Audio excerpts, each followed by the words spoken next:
In the early dawn hours of March 28, 192 AD, the imperial palace in Rome echoed with an eerie silence. A silence soon shattered by the muffled footsteps of betrayal. Publius Helvius Pertinax, the noble but ill-fated emperor of Rome, awoke abruptly from uneasy sleep. As he rose, his heart quickened. Outside, the familiar sound of disciplined Praetorian footsteps was replaced by chaotic murmurs. The heavy doors burst open, revealing shadowy figures illuminated by torches. Before Pertinax could utter a word, the Praetorians, sworn protectors of the emperor, advanced menacingly. "For discipline," one guard muttered bitterly, his voice dripping with scorn as swords glinted mercilessly. In seconds, Pertinax lay slain, betrayed by those whose duty had been to shield him from harm. His brief rule of 87 days ended in blood, and the Praetorians, emboldened by years of privilege and corruption, saw an unprecedented opportunity. By dawn, Rome awoke to scandal.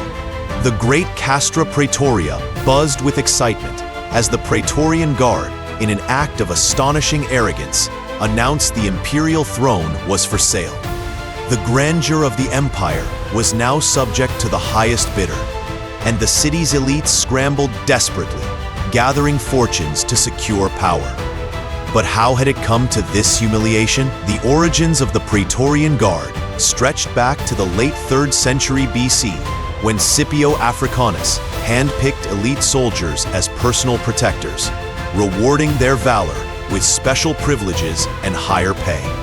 This prestigious tradition evolved during the tumultuous years after Julius Caesar's assassination.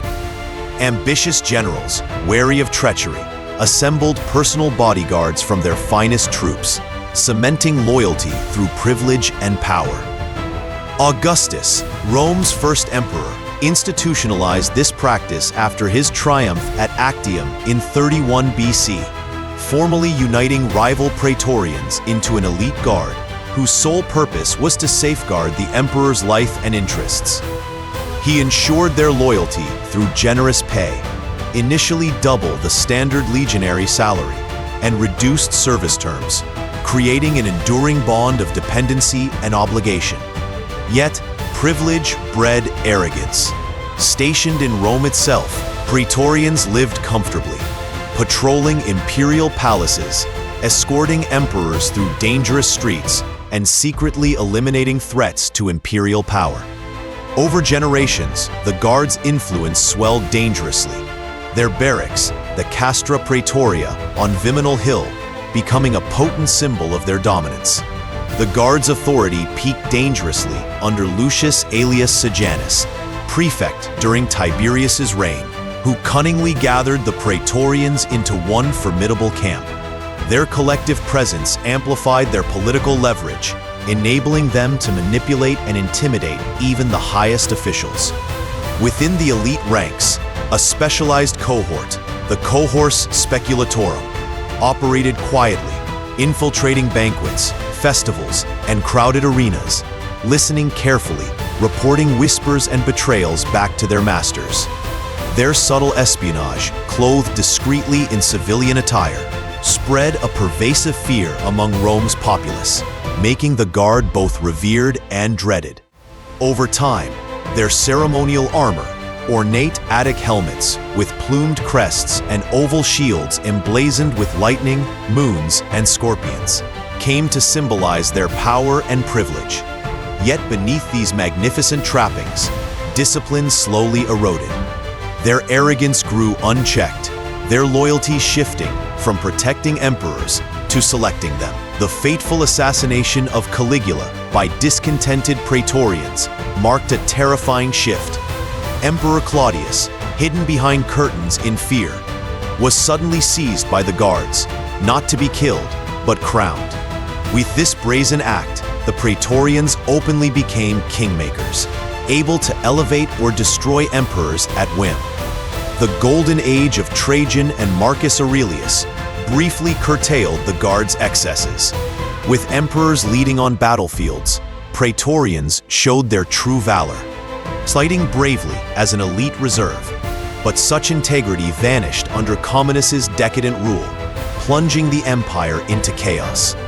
Pertinax, appointed after Commodus's assassination, attempted noble reforms, seeking discipline and integrity. But the spoiled guards, accustomed to luxury, resented his stringent measures. Their murderous revolt underscored their ultimate corruption, auctioning Rome's throne shamelessly. The humiliating auction ended swiftly when Didius Julianus, an aging senator, outbid all rivals, securing the throne with money rather than merit. Rome reeled in disgrace. Julianus's reign, however, was short-lived. Outraged legions in distant provinces rose up, marching towards the capital to restore dignity to the empire. The Guards' influence waned amid the turbulence of the 3rd century. Repeated conspiracies and usurpations weakened Rome, demonstrating the peril of unchecked military ambition. Even the mighty Emperor Aurelian, Rome's savior, fell victim to their treachery. The final reckoning came at the Milvian Bridge, where Constantine the Great defeated Maxentius and the Praetorians. Although Constantine admired their bravery, he understood their threat. He dismantled their camp, scattering these once feared soldiers across distant frontiers. The Castra Praetoria, symbol of their unchecked power, was razed, a stark warning to future generations. Thus ended the era of Rome's elite Praetorian Guard, powerful protectors, corrupted by privilege, whose hubris had nearly destroyed the empire they were sworn to safeguard.